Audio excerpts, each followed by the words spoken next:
நெல்லை Melapalayam Reliance bulk அருகில் 43வது வட்ட திமுக செயலாளர் பி. இசக்கி, மாமன்ற உறுப்பினர் பி. கே. சுந்தர் ஏற்பாட்டில் திமுக சார்பில் தண்ணீர் பந்தல் அமைக்கப்பட்டது. அதனை நெல்லை மத்திய மாவட்ட திமுக பொறுப்பாளர் டி. பி. எம். மைதீன்கான் திறந்து வைத்து பொதுமக்களுக்கு தர்பூசணி, இளநீர், நீர்மோர் வழங்கினார்.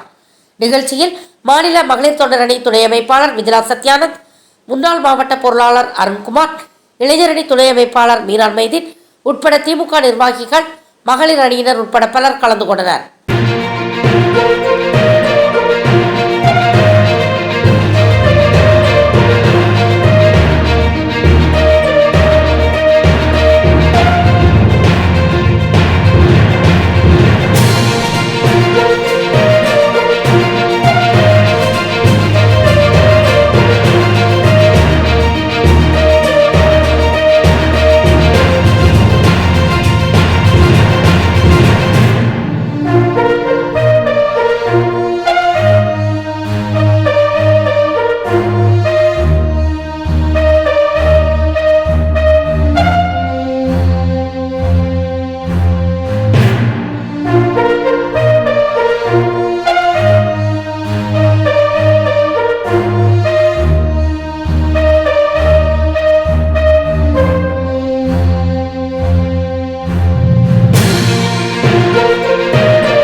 ஃபார் வாட்சிங் உண்மை செய்திகள்.